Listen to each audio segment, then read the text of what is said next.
બધું જ જાણે છે.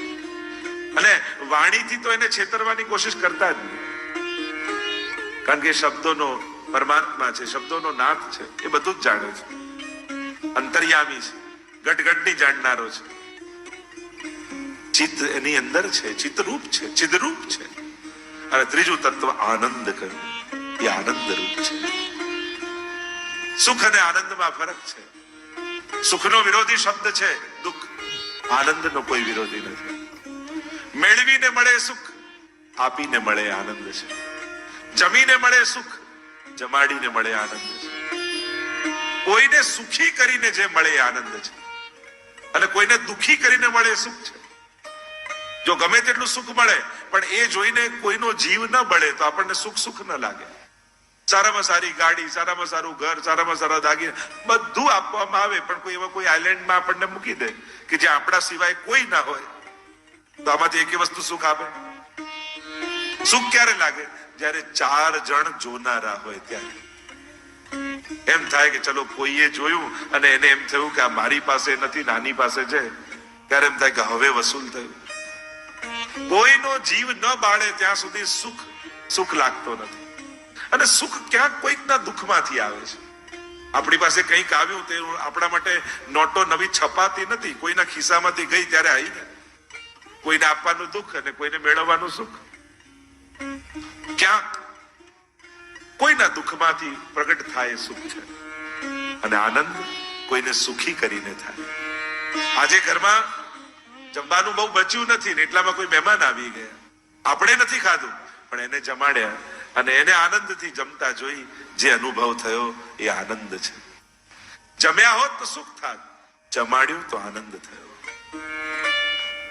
આનંદ રૂપ પરમાત્મા છે. એટલે જીવનમાં સુખ ન ગોતતા આનંદ ગોતજો. અને જ્યાં જ્યાં આનંદ હશે ત્યાં પરમાત્મા હશે.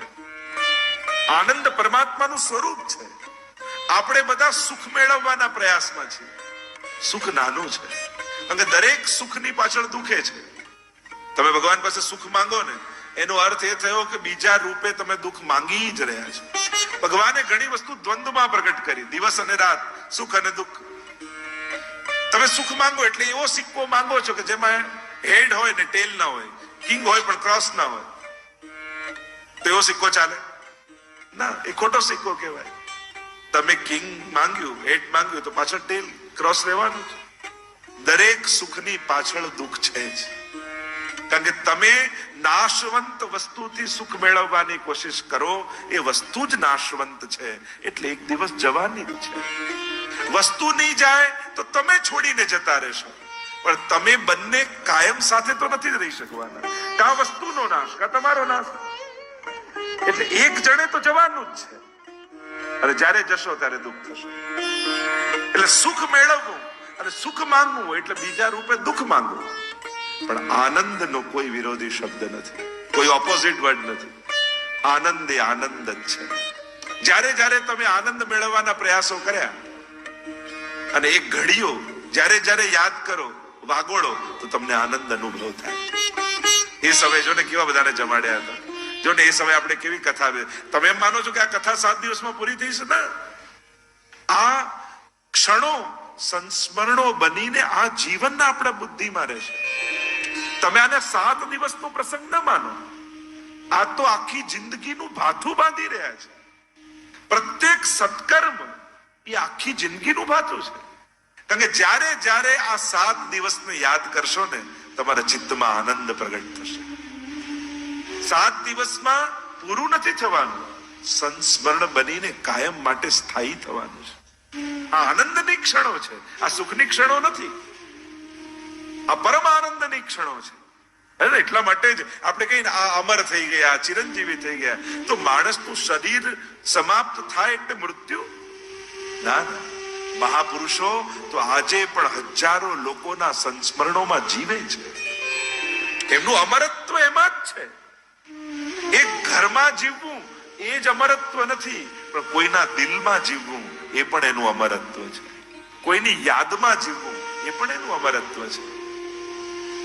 કેટલા લોકો કેટલાના સંસ્મરણોમાં જીવે છે.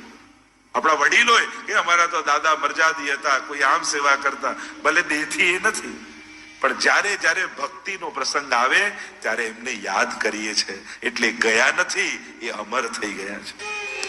એ આજે આપણા યાદમાં જીવી રહ્યા છે, આપણી પ્રેરણા બનીને જીવી રહ્યા છે કે જ્યારે પણ કોઈ પણ આવા સત્કર્મની સ્મરણ થાય ત્યારે આપણે એમને વાગોળીએ છીએ. તો કેમ કહી શકાય કે એ નથી રહ્યા? એમના ગુણો, એમની પ્રેરણાઓ, એમની સ્મૃતિઓ એ કાયમ માટે સ્થાયી છે. તો આ રીતે અમર બનવાનો સહેલો